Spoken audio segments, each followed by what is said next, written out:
Has a 22 years of IT experience, 20 years of yoga practice. He is a QCI certified yoga teacher, L3 evaluator from YCV, Ayush Ministry. He's also the executive coach for TCS Wellbeing, consultant of TCS EEAS division. He's also an author of a very beautiful book, Dyttitude, which is available on Amazon. Definitely go through this book. He's a practitioner of yoga and lifestyle counselor, studied Ayurvedic medicines and registered Pharmacist of India, M.Tech in Biochemical Engineering, IIT. It is an endless introduction to him. So let's welcome Raghavji, and Raghavji, the session is all yours. Thank you. Thank you, Gan. Thank you so much for the long introduction for the short session. All right.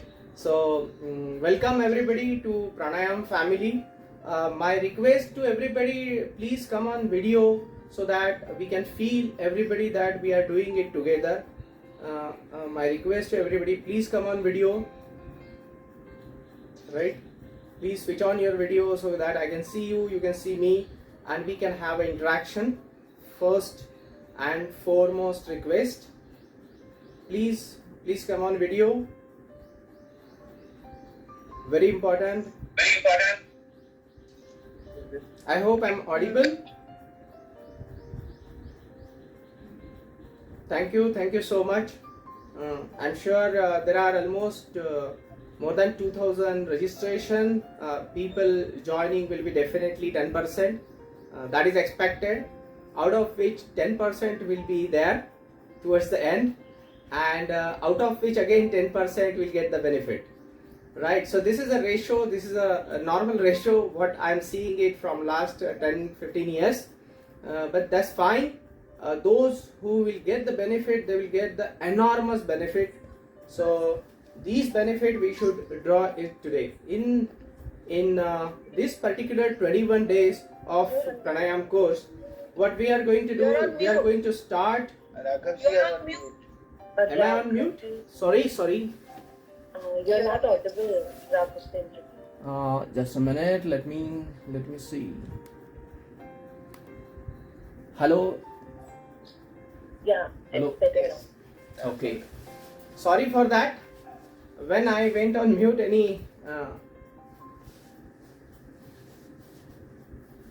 So okay, most welcome to Pranayam family. My request to everybody, come on the video so that we all can together do the pranayam, and we can get the benefits out of it. My always experience that very few people, they remain till the end and they get the benefit. Very importantly, I would like to first, this is the first session, would like to emphasize on particularly on the precautions, prerequisites, and our daily routine, and then we'll start with the pranayam. No doubt about it that pranayam is a playing with pran. Very clear about it. Pranayam is playing with pran. This is to increase our pran. The pran is highest in a kid, baby, and it is lowest when actually we die. So it is an increase of prana. It is a total complete rejuvenation. But there are certain rules and regulations and prerequisites which I would like to give emphasis on. So for example, first prerequisite is that we all should be, first of all, should not have any neuronal diseases. Okay, if we have any neuronal or any kind of disease related to our nervous system, please connect with your doctor, and then only you go for pranayam, because half an hour pranayam for 21 days is enough to completely rejuvenate your body as well as to completely create problems. Okay, so my request to everybody, please connect with your doctor for any case of say blood pressure. Please connect with your doctor first and then only you join this pranayam.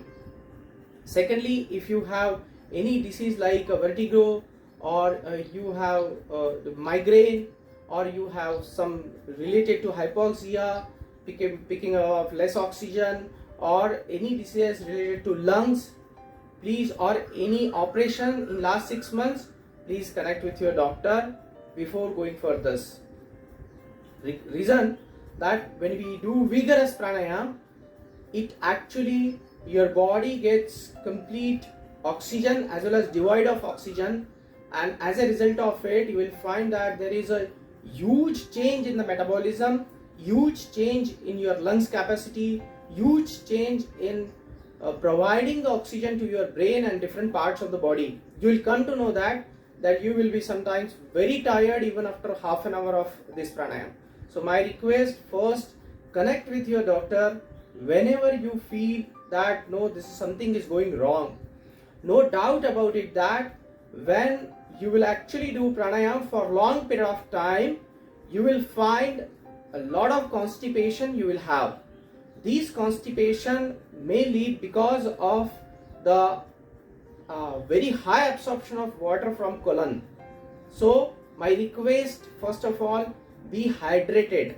Okay, every day you have to drink extra amount of water, because pranayam will actually suck the water from the colon and your alimentary canal will be devoid of water. So the third very important point is that whenever you are eating something, please try to keep this in mind. You don't have to eat much amount of food. Mitahar is actually given in pranayam. So it is said that for pranayam, adau sthanam tatha kalam, means your place, your time should be correct, and mitaharam tatha param. So you should eat less amount of food. Nadi shuddhim cha tat paschat. I'll tell you what is nadi shuddhi and pranayam cha sadhayet. So what does that mean? That your place should be calm, quiet. There should not be any disturbance. Okay, there can be jungle voice, there can be voice of some birds, animals, but not of human. Okay, so that is very important. There should not be voice of vehicles, there should not be other voice. Very important, Nadi Shuddhi. So Nadi Shuddhi is done by Nadi Shodhan Pranayam, which we will do. But my request to everybody that the prerequisite is that the minimum, there are 80 asanas, 84 asanas. These 84 asanas you should at least do once. At least in your past you should have to do it once. Then only you should go for pranayam. Very importantly, that we will also take in this class about the lotus position. So we should able to sit in lotus position for at least 15 to 25 minutes. That should be our prerequisite of pranayam. If you are not a regular practitioner of yoga, or if you are not a regular practitioner of yogic asanas, so my request, first you go for that, and then you go for the complete our body shuddhi or body cleaning, and then you go for pranayam. So for body cleaning, it is said that the shatakriya, dhauti basti tatha neti naulikam tratakam tatha kapalavatischa etani shatkarmani samacharet. These 6 kriya are very important. Dhauti is that in early morning taking a lot of water and just puke it out. Okay, so this will actually, you will get rid of your kapha, 12 types of kapha from your body. So dhauti. Basti, it's a kind of enema. At least you should use this for at least once in a 7 days. Neti, so you have to put a water from nose and take it out from the other nose. I'll show you sometimes in this, particularly in these 21 days, sometimes definitely we'll do that. Nauli, where you have to move your abdomen so that you can clean your complete abdominal part. Okay, so moving is not like that, just moving is not like that. There is a process for that. Okay, So moving is completely what that Baba Ramdev does. So that is a Nauli, Neti, Basti, Nauli, Tratak. So you should at least do Tratak once in a 7 day, and Kapalbhati. So we will also conduct Kapalbhati. You will come to know the effects of Pranayam, Kapalbhati, yogic breathing when you will do it for long period of time.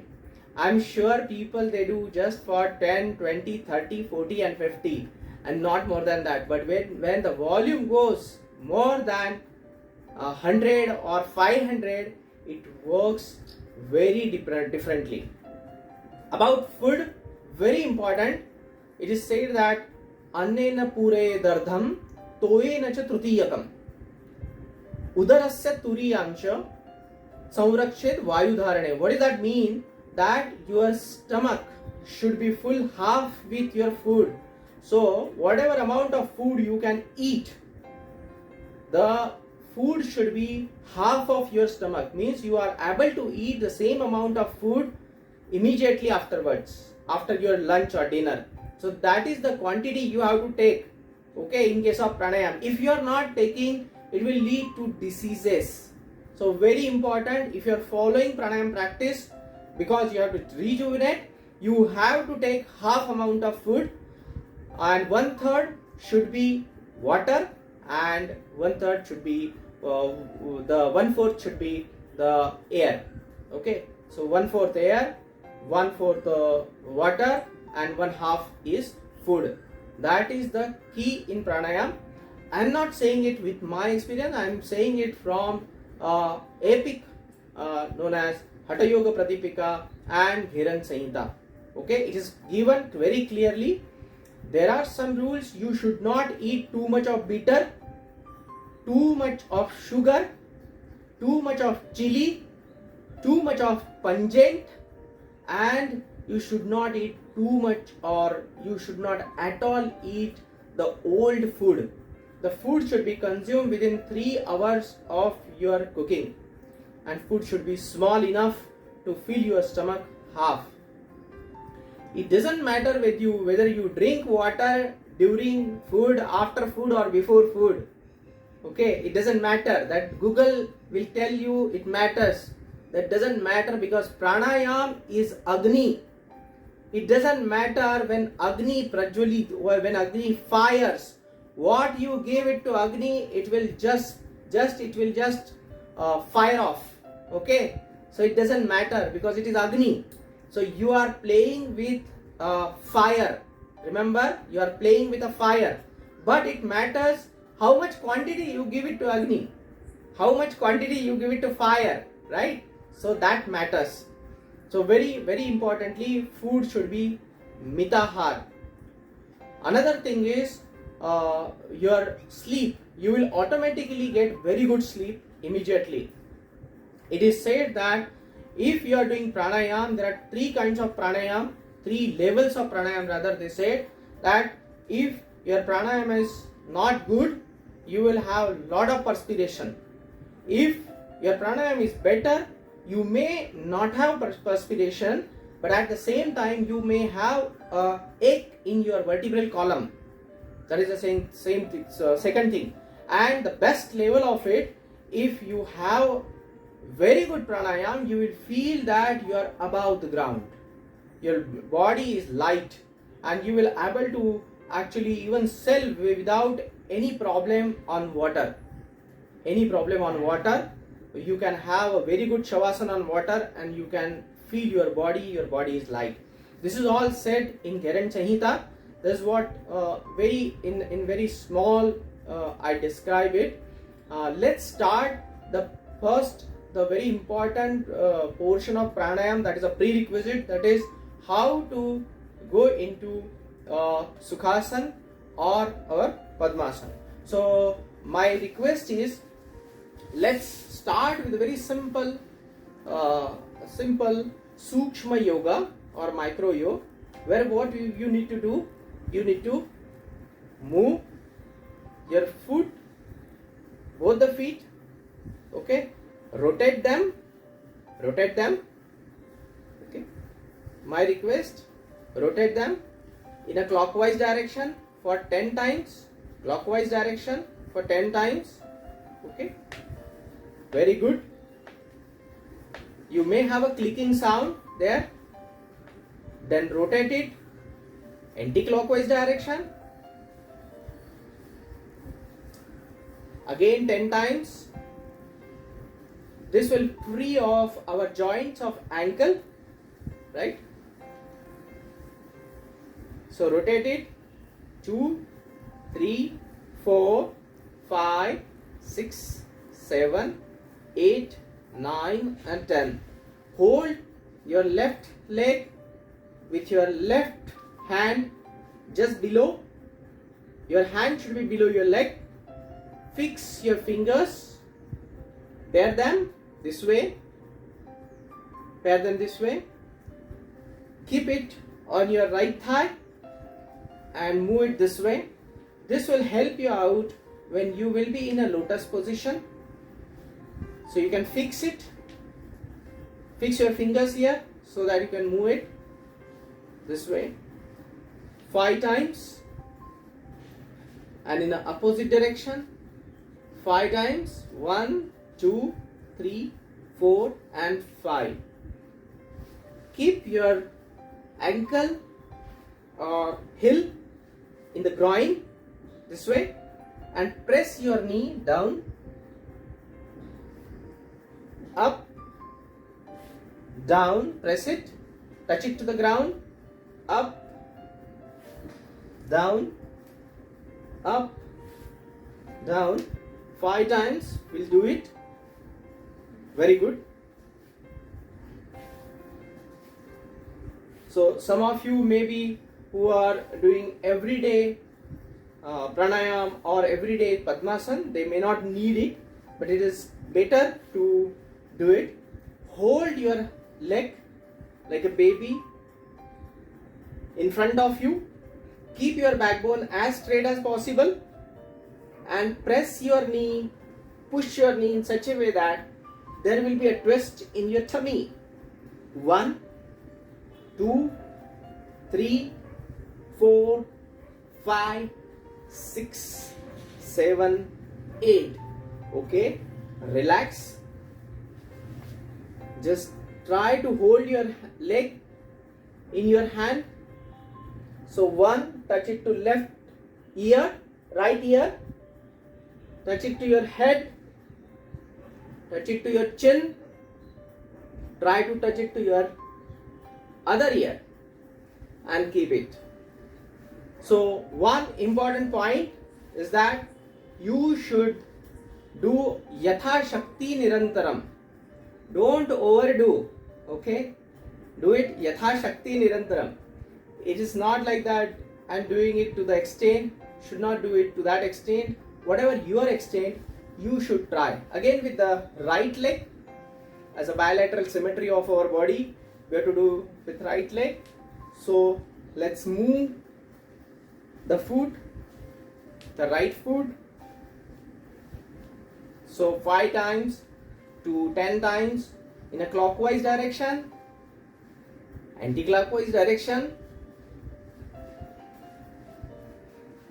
5, 6, 7, 8, 9 and 10.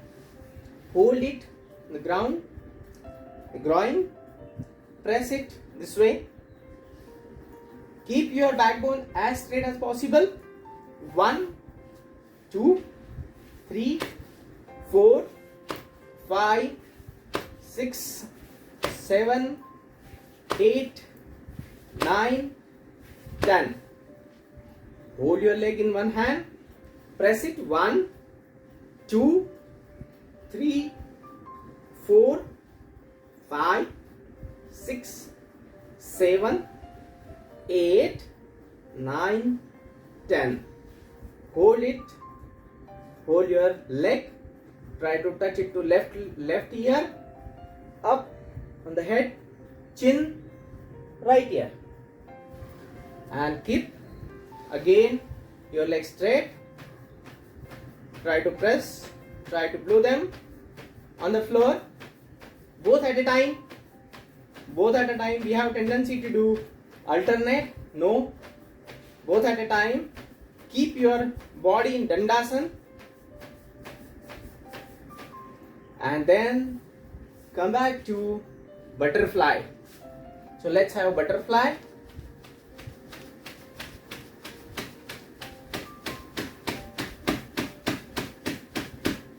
Try to press your leg with left leg with left hand. Try to touch them to the ground.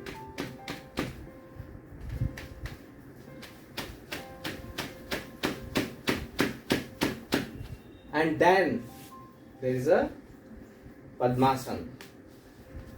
Once you get into Padmasana, you get into sadhana, you get into your penance. Okay, then you should release your lotus Padmasana only when you stop your pranayam. Right? So this is the basic preparation of pranayam. Right? So let's first prerequisite when you get into lotus for pranayam is Moola bandha. Right? So without Moola bandha we should not do any pranayam. What is Moola bandha? It is a anal lock, it is a perineal lock, it is a genital lock basically. It is a lower portion is completely locked. Why? When we do kumbhak or when we do actually process of pranayam, inhalation is not only restricted to your lungs, but it is also has an effect throughout the body. So it is not a lungs, you are inhaling in lungs, but the oxygen is reaching to every portion of the body with a special process. It's not related to only the blood flow, it is related to the transfer of oxygen. When it goes to the lower portion of the body, there are chances that the oxygen which is very near to what is known as pran can also pass through the anus, can also pass through genitals. So as a result of it, there is a lock. What you have to do in this case, just pull your anal muscle up and hold them. Genital muscles up, hold them and hold it. So you can do this particularly the lock. This is a Moola bandha in office, when you are sitting anywhere, you are anywhere, it can be done. The effect of gaining a pran by Moola bandha is almost equivalent of doing any other yoga. It is said that more amount of Moola bandha, more amount of time you do Moola bandha, you will get more and more effect. So let's do Moola bandha. So breathe in very slowly, but keep your Moola bandha. Breathe out. Breathe in. Breathe out. Keep your Moola bandha. Let's do the practice of Moola bandha. You will find that when you breathe out, you will release your Moola bandha. Let's not release the Moola bandha when you breathe out. It's very difficult to keep Moola bandha intact when you are breathing out. So breathe in. Keep your Moola bandha intact. Breathe out. Breathe in. Keep your backbone as straight as possible. Some of you are doing very good actually. Their backbone, straight backbone suggests that you are a regular practitioner of pranayam. You are a regular practitioner of yoga. Okay. So breathe in. Keep your Moola bandha intact. Breathe out. Breathe in. Breathe out. Breathe in. Breathe out. Breathe in. Breathe out. breathe in, breathe out. Keep your Mool bandha intact. Just keep your dhyan, concentrate on the anal, perineal and your genital muscles, pulling them up. I'm sure it is much more difficult than any other asana in yogasana, and that's why it gives much more effect than any other asana in yogasana. So it's most difficult and most effective.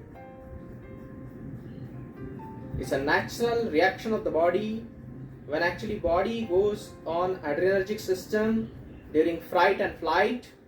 It's a natural reaction of the body which actually you are doing it artificially. I'm sure some of you may have challenges in setting up lotus intact for more than 5 minutes.